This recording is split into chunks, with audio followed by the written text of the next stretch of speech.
Good morning everybody, welcome to agriculture vision. नमस्कार, राम राम। आज जो आपके हिस्ट्री की क्लास होने वाली है वो है गोहिल डायनेस्टी के अंदर बप्पा रावल। काफ़ी अच्छा नाम रहा है। बप्पा रावल के बारे में ये कहा जाता है हिज ओरिजिनल नेम वाज, इसका जो वास्तविक नाम था, ओरिजिनल नेम वाज कालभोज। ऐसे कहते हैं कि इनका जो वास्तविक नाम इनके बापू ने रखा था वो कालभोज था, बप्पा नहीं था। और टाइटल, इनका जो टाइटल है वो रावल हुआ करता था। रावल इनकी उपाधि थी। और लोग, जैसे आज भी होता है अपने मारवाड़ साइड में, और जो अपने से थोड़ा सा जो बड़ा आदमी होता है उसको बाप जी कह के बोलते हैं, चाहे वो पदवाइज हो या कैसे भी हो। तो उसी हिसाब से एक राजा होने की वजह से इनको लोग बप्पा कह करके बुलाते थे। तो इनका जो फेमस नाम हुआ वो हो गया बप्पा।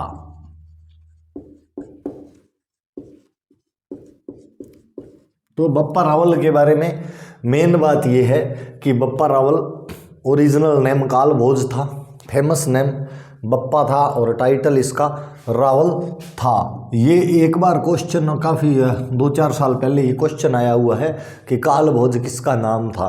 ध्यान रखना, ये बप्पा रावल ही था। कई इंस्क्रिप्शंस में बप्पा और कालभोज को अलग अलग व्यक्ति भी बताया गया है, वो भी हमने पढ़े थे जब अपने इंस्क्रिप्शन पढ़ रहे थे।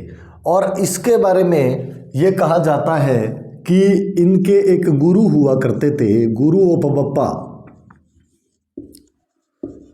गुरु ऑफ बप्पा कौन थे? ये थे हारित ऋषि। हारित ऋषि इनके गुरुजी हुआ करते थे। और हारित ऋषि जो थे वो थे प्रीस्ट ऑफ एकलिंग जी। एकलिंग जी के पुजारी हुआ करते थे ये। एकलिंग जी के पुजारी थे हरित ऋषि। और विद ब्लेसिंग्स ऑफ हरित ऋषि, हम ये लिखते हैं विद ब्लेसिंग्स ऑफ हिज गुरु हरित ऋषि।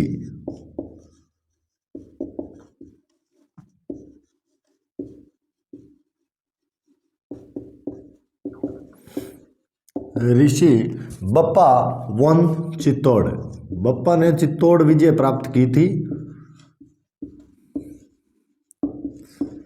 पहले ऐसे होता था ना, कोई गुरु महात्मा आशीर्वाद दे देता था, आदमी का हौसला बढ़ जाता था कि गुरुजी ने आशीर्वाद दे दिया तो अब हारेंगे तो नहीं। और इसी हौसले के साथ विद ब्लेसिंग्स ऑफ हरित ऋषि बप्पा वन चित्तौड़। बप्पा ने चित्तौड़गढ़ जीत लिया था। किससे जीता था? फ्रॉम मौर्य। मौर्याज में किंग पढ़ा था हमने, मौर्य किंग मान। एक मौर्यों का किंग मान हुआ करता था, उससे बप्पा ने चित्तौड़ जीता था। कब जीता था? ये इसने जीता था 734 के अंदर। कब जीता था मौर्य मान से? 734 के अंदर। ऐसा माना जाता है कि इसके अंदर इन्होंने माना था। अब जो हरित ऋषि है, हरित ऋषि कौन थे? हरित ऋषि जो है, he was strong follower of Pashupat sect. Harit Rishi कौन थे? हरित ऋषि का जो संप्रदाय था वो कौन सा था? इनका जो संप्रदाय था वो पाशुपात सेक्ट हुआ करता था। और पाशुपात सेक्ट वालों के जो डाइटी हुआ करते थे, जो देवता हुआ करते थे, वो कौन थे? एकलिंग जी। इसलिए लिखा है कि Harit Rishi was priest of Ekling ji, he was follower of Pashupat sect. ये पाशुपात सेक्ट के हुआ करते थे और इसीलिए जब गुरुजी के आशीर्वाद से जीते, और पाशुपात सेक्ट के गुरुजी फॉलोवर थे, यानी गुरुजी एकलिंग जी को माना करते थे, तो बप्पा भी एकलिंग जी को मानते थे। और बप्पा बिल्ट एकलिंग जी टेम्पल। बप्पा ने बनवाया था एकलिंग जी टेम्पल कैलाशपुरी। कहाँ पे? कैलाशपुरी। कैलाशपुरी कहाँ है? उदयपुर। हाँ, बप्पा के खेल।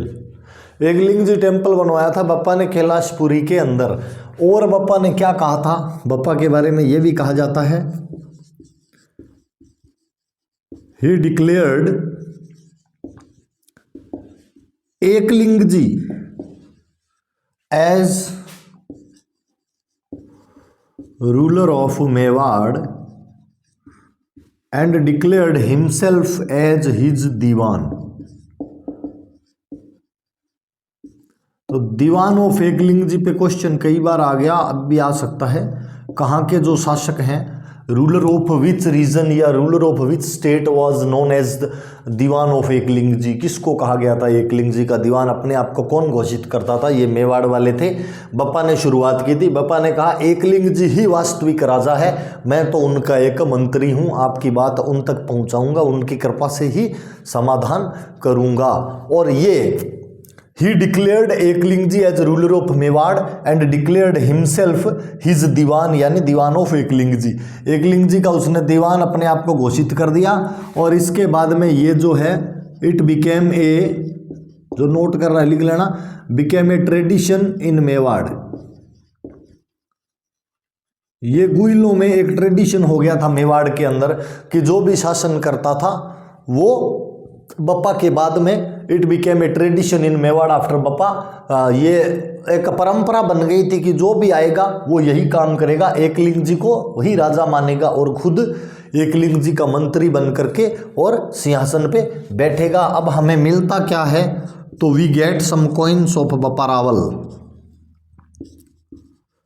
बप्पा के कुछ सिक्के मिलते हैं। We get some coins of Bappa Rawal. Bappa Rawal के कुछ सिक्के हमें मिलते हैं। They are made up of gold and copper.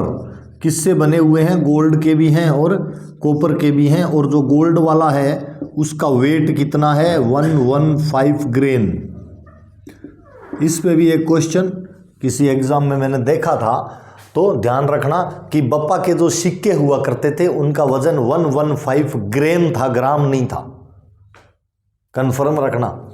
Gold coins का वेट 115 ग्रेन हुआ करता था, ठीक है। और मार्क्स ऑन द कॉइन, अब यहां से तो हमें क्या पता चलता है कि गुरुजी पाशुपात सेक्ट के थे और बप्पा ने एकलिंगजी का टेम्पल बनवाया। लेकिन ये कॉइन्स जो है ना, marks on the coin shows that, marks on the coins show that, ये क्या दिखाते हैं? ये दिखाते हैं बप्पा वाज फॉलोवर ऑफ, इनके ऊपर जो निशान पाए गए हैं उनसे ऐसा लगता है कि Bappa was follower of शैवा sect, शैव संप्रदाय का अनुयायी था, ऐसा सिक्कों के निशान से लगता है। और कैपिटल कहाँ थी बप्पा की? जहाँ नाग ने बनाई थी वहीं थी। Capital of Bappa Rawal was in Nagda. Capital कहाँ पे थी? नागदा के अंदर। और वहीं पर इनका मोनूमेंट है, इनकी समाधि है, इनका जो फ्यूनरल है वहीं पे हुआ था। और इनकी जो समाधि है उसको भी कहते हैं बप्पा रावल्स टेम्पल। तो बप्पा रावल का जो मंदिर है वो भी नागदा के अंदर है और नागदा ही इनकी राजधानी थी। Monument of Bappa Rawal is known as Bappa Rawal's temple. It is situated in Nagda. Nagda was capital of Bappa Rawal, ठीक है, ये ध्यान में रहे। और ये कहते हैं 753 जो आपको पढ़ाया था, रिटायर हो गए थे, रिटायरमेंट ले लिया था, संन्यास ले लिया था, यानी काम काज से विरक्त हो गए थे। ये जंगल जुंगल में तो गए थे नहीं, पता नहीं एक्चुअली, पर रिटायरमेंट इन्होंने 753 में ले लिया था। 753 में रिटायरमेंट लेते हैं और अपन इनका जो सक्सेसर था उसको राजकाज दे देते हैं। ये सक्सेसर था राव खुमान। और ये जब रिटायरमेंट लिया था इन्होंने, उससे पहले ईरान की एक शहजादी थी, उससे इन्होंने शादी की थी। वहाँ गए क्यों थे? ईरान क्या हम गया जी, मैं क्यों गूंद बेचता, मेवाड़ू लेजता और बाद में बट बेच रहा था ईरान। नहीं, ये हमने जो पढ़ा था, एक एंटी अरब यूनियन किसने बनाई थी? नागभट्ट फर्स्ट ने। ये जब आपने पढ़ा था ना कि एंटी अरब यूनियन किसने बनाई थी, एंटी अरब यूनियन, ये इस यूनियन के ये बनाई थी नागभट्ट फर्स्ट ने, और इसी के एक मेंबर हुआ करते थे बप्पा। ठीक है, नागभट्ट वन इसकी जो है, इसके एक मेंबर कौन हुआ करते थे? बप्पा रावल। समझ में आई बात? एक मिनट।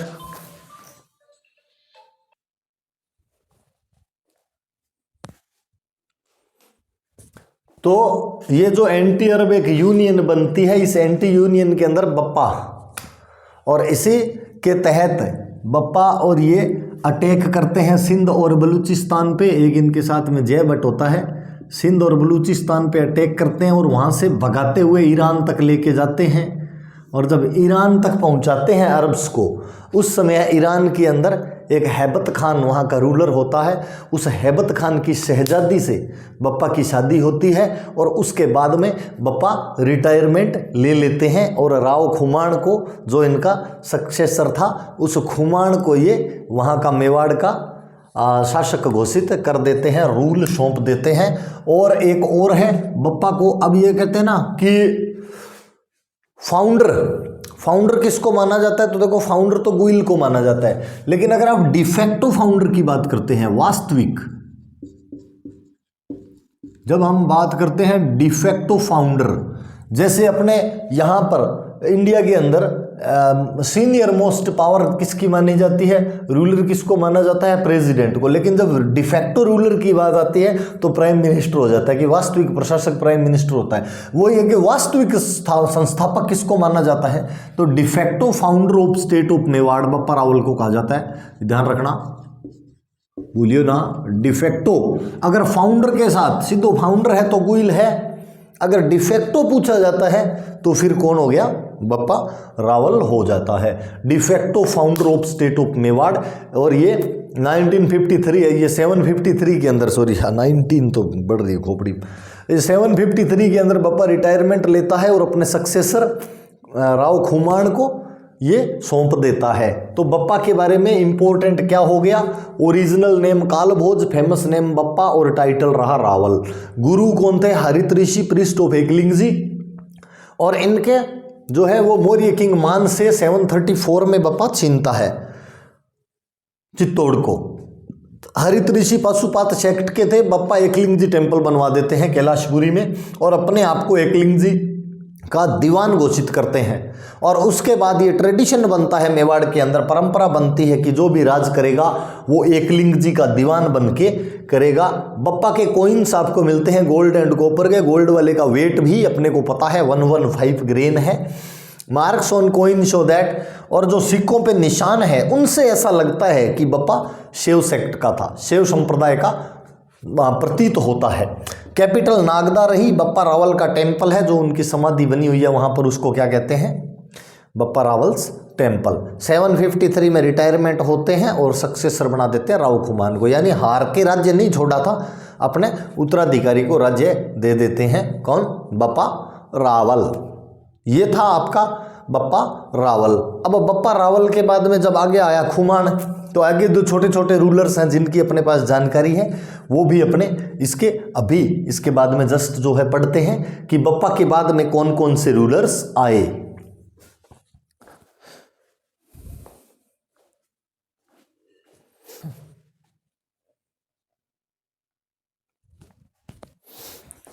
तो बप्पा अपना राज किसको देते हैं? बप्पा अपना राज देते हैं खुमान फर्स्ट को, यानी बप्पा के बाद में अपना रूलर कौन आएगा?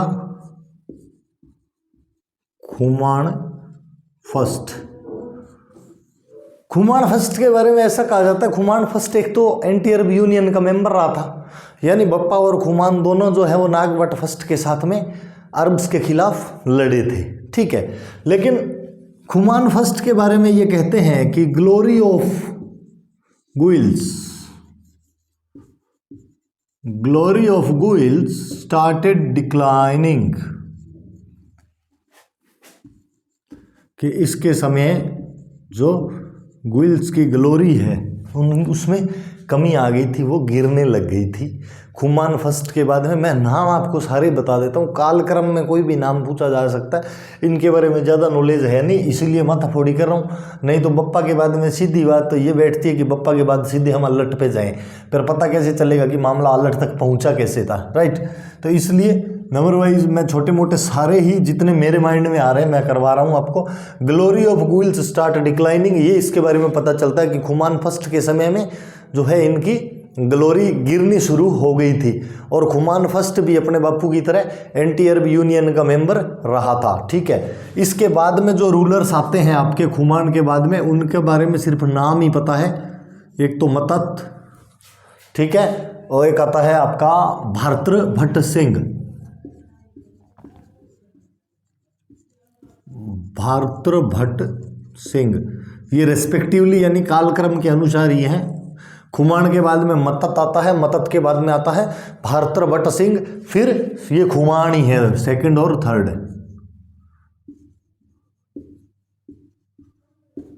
खुमान सेकंड और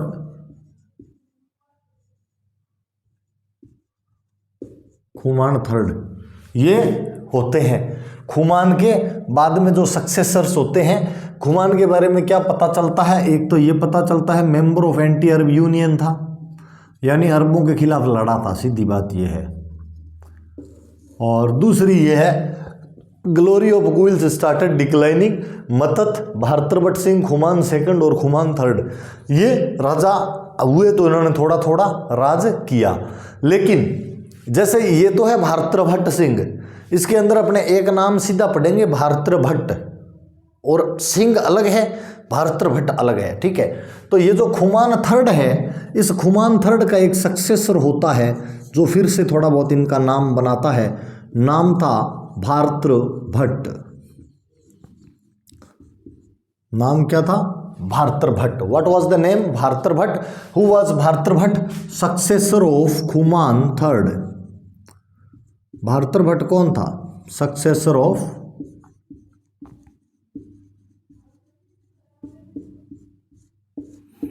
Khuman third. Successor of Khuman third कौन था? भार्तृभट्ट सिंह। इसको क्या कहा जाता है?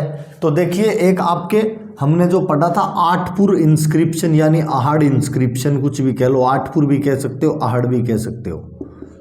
आहड़ इंस्क्रिप्शन के अंदर इसको क्या कहा गया है? भार्तृभट्ट को इसको कहा गया है तिलक ऑफ थ्री लोकाज। तीनों लोकों का तिलक कहा गया है, तिलक ऑफ थ्री लोकाज, त्रिलोक तिलक। ऐसा कहा गया है कि ये तीनों लोकों का तिलक है। तिलक ऑफ थ्री लोकाज किसके लिए यूज होता है? भार्तृभट्ट के लिए।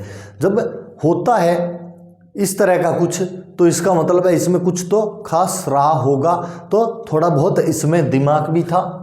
और एक इसके लिए इम्पोर्टेंट फैक्टर ये है,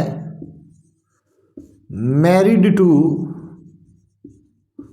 राष्ट्रकूटा प्रिंसेस, राष्ट्रकूटों की राजकुमारी से शादी की थी इसने, ठीक है। राष्ट्रकूटा प्रिंसेस जो थी, राष्ट्रकूटा डायनेस्टी की थी, उससे शादी की थी। नाम था महालक्ष्मी।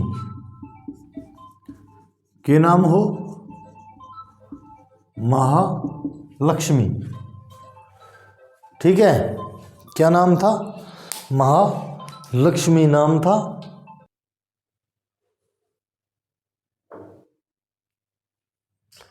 तो राष्ट्रकूटा प्रिंसेस जो है महालक्ष्मी के साथ में इनकी शादी होती है। और एक टाइटल का भी अपने को पता चलता है, भार्तृभट्ट का एक टाइटल महाराजा धीराज। टाइटल क्या रहता है? महाराजा धीराज। महाराजा धीराज कहाँ पे मिलता है? प्रतापगढ़ इंस्क्रिप्शन के अंदर इनके लिए महाराजा धीराज शब्द का इस्तेमाल किया गया है। किसके अंदर? प्रतापगढ़ इंस्क्रिप्शन। तो भार्तृभट्ट के बारे में मोटा मोटी क्या जानकारी मिलती है भार्तृभट्ट के बारे में? एक तो ये कि खुमान थर्ड का सक्सेसर था। आठपुर इंस्क्रिप्शन कहता है tilak of three ratna, married to Rashtrakuta princess Mahalakshmi, और टाइटल था महाराजा धीराज। ये पता चलता है अपने को प्रतापगढ़ इंस्क्रिप्शन के अंदर। और उसके बाद में भार्तृभट्ट का सक्सेसर कौन होता है? तो भार्तृभट्ट का सक्सेसर हुआ अल्लट। क्या नाम था? अल्लट। इसको कई तरीके से लिखा जाता है, काफ हर बुक्स में अलग तरीके से लिख रखा है। किसी में ऐसे लिखते हैं अल्लट, किसी में ऐसे लिखा हुआ है अलहट, जैसे भी आपको उचित लगे लिख सकते हो। नाम अल्लट था, ध्यान रखना अल्लट। अल्लट किसका पुत्र था? तो यही जो क्वीन महालक्ष्मी थी इसका पुत्र अल्लट हुआ करता था। तो फादर कौन था? भारतभट्ट। और मदर कौन थी? राष्ट्रकूटा प्रिंसेस। कौन थी? राष्ट्रकूटा प्रिंसेस महालक्ष्मी। ये थी अल्लट की माता जी। अब देखो अल्लट के पास, अब अल्लट ने खुद ने, इसका जो नाम आता है अल्लू रावल। अल्लट को क्या कहा गया है? रावल तो इनकी उपाधि हुआ ही करती थी और प्यार से अल्लू कहते थे। तो इसका जो नाम लिखा गया है कई इंस्क्रिप्शंस के अंदर, वो अल्लू रावल भी लिखा गया है। अल्लू अर्जुन अड़तई, अल्लट को अल्लू रावल भी कहा जाता था। और जो एक हूण प्रिंसेस से इसने शादी कर ली थी, मैरिड टू हूण प्रिंसेस। हूण प्रिंसेस का नाम क्या था? हरिया देवी। क्या नाम हो? हरिया देवी। इसकी शादी हुई हरिया देवी से। अब इसके पास में क्या है कि दो पावर हो गई थी। एक तो ननिहाल जबरदस्त और दूसरा ससुराल जबरदस्त। दोनों पावरफुल थे और खुद तो था जो था ही। तो इसलिए कहते हैं कि इसको दहेज में पावर मिली थी। एक्सपेंडेड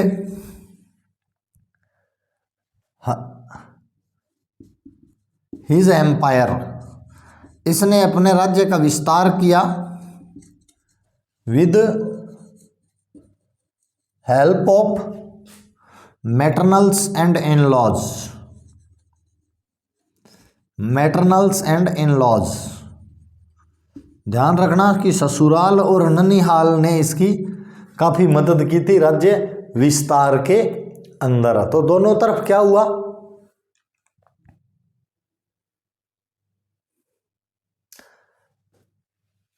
अब मैटरनल्स एंड इनलॉज लिख लो, और कईयों में ये भी कहा जाता है हूणस एंड राठौड़। अब ये राठौड़ के चक्कर में ना पड़ियो, राष्ट्रकूटा को ही कईयों में कहें कि राठौड़ कहा जाता है। ध्यान रखना, राष्ट्रकूटा जो थे ना, हूणस एंड राठौड़ जब लिखा होता है तो ये राष्ट्रकूट जो है इन्हीं को राठौड़ कहा जाता है। हरिया महालक्ष्मी जो थी वो राष्ट्रकूटा वंश की राजकुमारी थी महालक्ष्मी। तो इसके जो ननिहाल वाले हैं ये राठौड़ थे और ससुराल वाले हूण थे। तो हूणों और राठौड़ों की मदद से अल्लट ने अपना राज्य विस्तार किया था। His empire with help of maternals and in laws.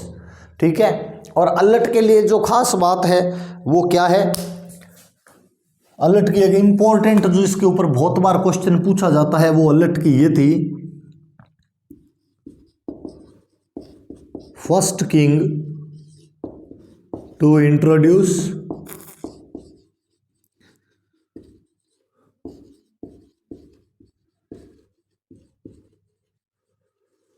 ये ब्यूरोक्रेसी, नौकरशाही।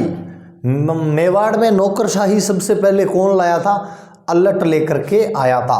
First king to introduce bureaucracy in Mewar.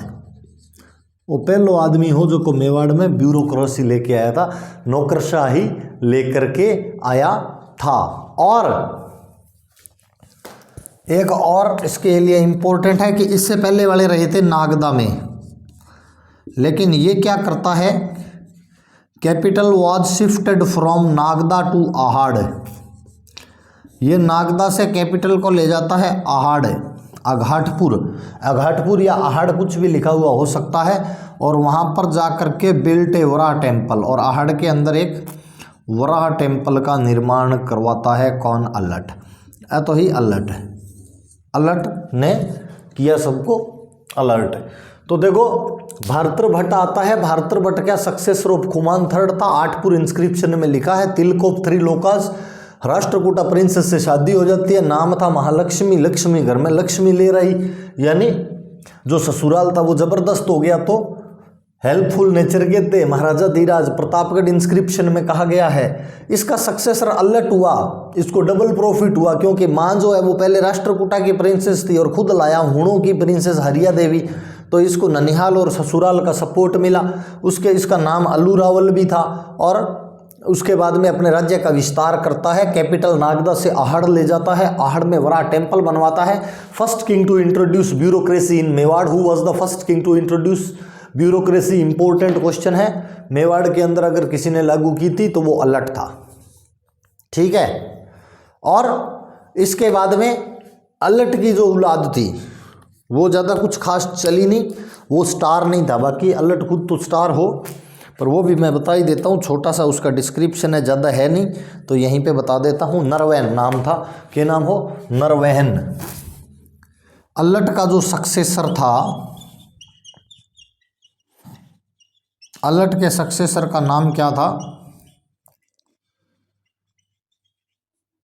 नरवैन। Allat का सक्सेसर होता है नरवैन, सन ऑफ अल्लट। शादी तो इसकी भी की थी जैसे भी था, ये तो married to daughter of Chauhans. इस ये जो है चौहान प्रिंसेस, चौहानों की पुत्री थी, चौहानों की राजकुमारी थी, उससे इसकी शादी हुई थी, ठीक है। चौहानों की राजकुमारी से शादी होती है और ये जो है वो डॉटर ऑफ चौहान किंग जेजे, जेजे की बेटी थी। एक चौहान किंग था जेजे, उसकी ये बेटी थी। और ये थोड़ा सा जो है स्टार टाइप का नहीं था, तो यहाँ पे क्या होता है, पावर का डिक्लिनेशन होता है। ये डिक्लिनेशन है और ये तो चलता ही रहेगा, कहीं डिक्लिनेशन होता है कहीं इंक्रीमेंट होता है। तो ये नव और नरवैन जो था, इसके समय declination of power to place, उनकी जो शक्ति है वो क्षीण होने लगती है। तो अब ये जो है आपके खुमाण वाले जो थे, यानी बप्पा की जो डायनेस्टी कैसे चली, कहाँ तक चली, वो आपको बताया। यहाँ तक जो है वो बप्पा का सिस्टम रहता है, ठीक है, समझ गए। अब इसके बाद में कुछ परिवर्तन होगा इतिहास के अंदर कि यहाँ पे क्या चेंज हुआ था, उस चेंज को पढ़ते हैं। और उस चेंज को पढ़ने के बाद में फिर जो अपने पढ़ेंगे ब्रांचेस की कहाँ कहाँ इन्होंने राज किया था, तो एक बार हिस्ट्री में क्या चेंज होता है नरवैन के बाद, उसको देखते हैं।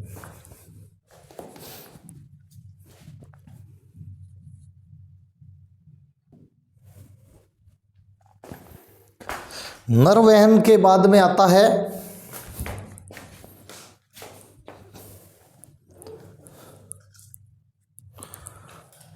शक्ति कुमार।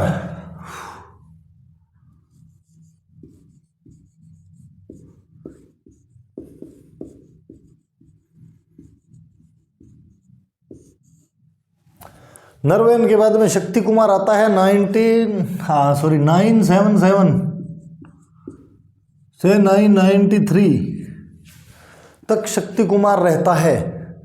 और शक्ति कुमार एक इतिहास रच देता है, और वो इतिहास पॉजिटिव नहीं नेगेटिव था। क्या इतिहास रचता है शक्ति कुमार? शक्ति कुमार ये इतिहास रचता है, Guhils had to leave their native place. समझ में आ गई बात? क्या करता है शक्ति कुमार? वो पहला आदमी बनता है जब गुइलों को अपना स्थान छोड़कर भागना पड़ता है। मतलब शक्ति कुमार ने क्या किया था, पूंछ चक्की और चल। समझ में आई? तो ये कहेंगे Guhils had to leave their native place for the first time. और ये इतिहास कौन रचता है? ये रचता है शक्ति कुमार। पहली बार गुइल जो है वो जगह छोड़ के भागे थे। इसके बाद वाले तो चलो सारे खतरनाक थे, ईशावार तो फिर घिशा मुगल रोक का हवे तो। और ये काम किया किसने? कौन था ये आदमी? ये एक परमार रूलर था, परमार रूलर था, नाम था मुंज। क्या नाम था? परमार रूलर, नाम था मुंज। था कहाँ का? मालवा का। ये अटैक करता है और डिस्ट्रॉयड आहड़, आहड़ को ध्वस्त कर देता है। कौन? मुंज आहड़ को ध्वस्त कर देता है। और उसके बाद में एसर्टेड हर अथॉरिटी, अधिकार कर लेता है चित्तौड़ फोर्ट के ऊपर। Asserted his authority over Chittor fort. तो चित्तौड़गढ़ किले पे अधिकार कौन करता है? मुंज करता है। और परमार था मुंज, परमार था कहाँ का? मालवा का। डिस्ट्रॉयड, आहड़ को ध्वस्त कर देता है। आहड़ को ध्वस्त करने के बाद में asserted his authority over Chittor fort, Chittorgarh fort के ऊपर ये अधिकार करता है। और इसी के अंदर चित्तौड़ फोर्ट के बारे में ये पता चलता है परमारों का कि एक सिद्ध राज का पुत्र था, नाम था भोज, भोज परमार, मुंज परमार, ये सारे परमार थे। परमार भी पढ़ांगा आप, परमारों का भी पढ़ना तो पड़ेगा, काफ़ी इतिहास अच्छा रहा है। तो सिद्ध राज का पुत्र हुआ करता था भोज। इस भोज के बारे में कहते हैं कि इसने चित्तौड़गढ़ फोर्ट के अंदर त्रिभुवन नारायण टेम्पल बनवाया था। कौन सा टेम्पल बनवाया था? त्रिभुवन नारायण टेम्पल। चित्तौड़गढ़ फोर्ट का एक इम्पोर्टेंट पार्ट है ये। जब आप चित्तौड़गढ़ फोर्ट पढ़ते हो तब ये पढ़ते हो कि सिद्धराज का पुत्र कौन? भोज, और त्रिभुवन नारायण का क्या बनाता है? टेम्पल बनाता है। और इसको, इसी टेम्पल को आजकल क्या कहते हैं?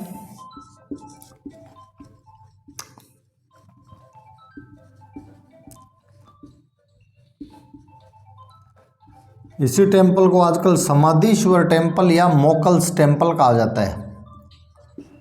क्या कहा जाता है? समाधीश्वर टेम्पल या मोकल्स टेम्पल। समझ में आई?